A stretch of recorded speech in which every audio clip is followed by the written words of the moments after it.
On dépense des milliers d'euros pour avoir une belle décoration de chambre, mais souvent on en oublie la fonction première qui est sa récupération.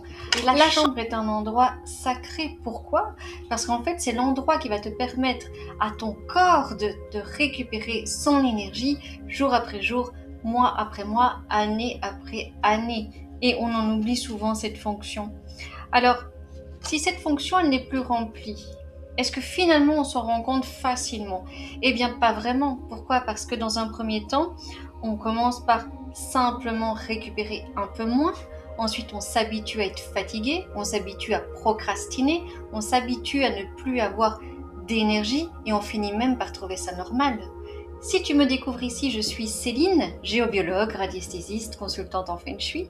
J'analyse les lieux de vie et ce que je remarque régulièrement, c'est que lorsque nous avons un problème de fatigue ou d'épuisement, on va aller chercher toutes les causes à l'extérieur, mais jamais à l'endroit principal, à l'endroit numéro 1, et bien qui finalement est la chambre, là où tu es censé pouvoir récupérer ton énergie.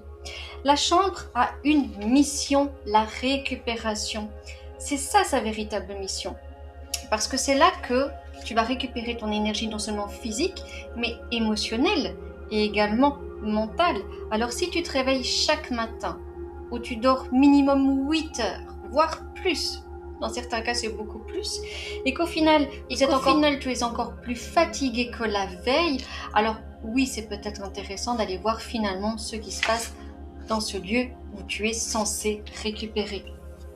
Alors finalement, pourquoi est-ce qu'une chambre, à un moment donné, ne remplit plus son rôle de récupération? Eh bien moi aujourd'hui, je vais te présenter 3 raisons.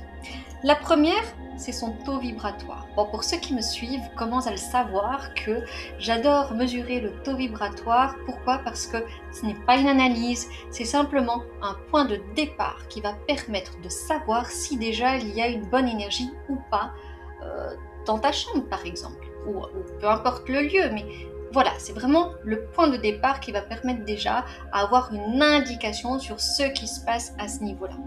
Alors, le deuxième élément, eh bien, je vais te parler de la circulation de l'énergie dans la chambre. Je vais te parler du Feng Shui.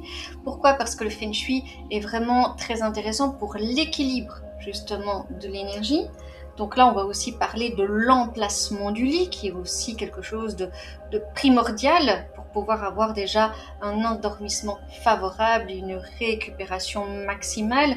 Ensuite, des objets, de la couleur, de l'ambiance qui vit aussi dans ta chambre, parce que tous ces éléments à la fois peuvent freiner ou favoriser la récupération encore une fois. Alors le troisième élément qui commence à être connu peu à peu, mais dont on parle beaucoup moins et qui pourtant a encore beaucoup plus d'importance, c'est la géobiologie. La géobiologie va permettre d'aller repérer les zones qui sont invisibles dans un premier temps, mais très perturbateurs pour ton sommeil. Lorsque j'analyse une chambre, en fait, je ne regarde pas seulement tout ce que l'on voit. Je vais aller chercher les blocages énergétiques qui peuvent être de nombreuses causes, hein, bien évidemment, comme par exemple des sources d'eau, etc., etc. Et c'est vrai que c'est une partie à laquelle on ne va pas penser. Peut-être qu'on... Donc, ce que je veux te dire comme message dans cette vidéo, c'est que avant d'aller chercher toutes les excuses ailleurs du pourquoi tu es fatigué et épuisé et où la plupart du temps tu ne trouves pas tes réponses, eh bien commence par regarder ce qui se passe dans ta propre chambre, là où normalement tu devrais déjà récupérer.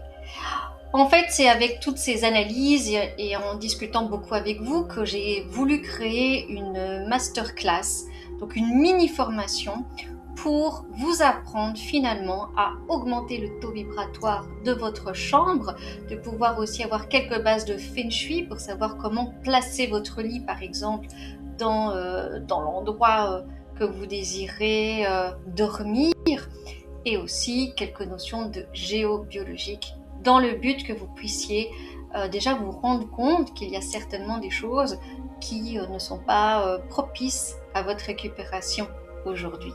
Donc si cette formation t'intéresse, c'est très simple, tu t'inscris sous la vidéo, tu auras le lien. En attendant, n'hésite pas à partager cette vidéo à qui pourrait en avoir besoin. Tu connais la musique sinon, hein, tu likes, tu partages, tu t'abonnes. Et moi je te dis à très bientôt pour l'histoire des lieux de vie.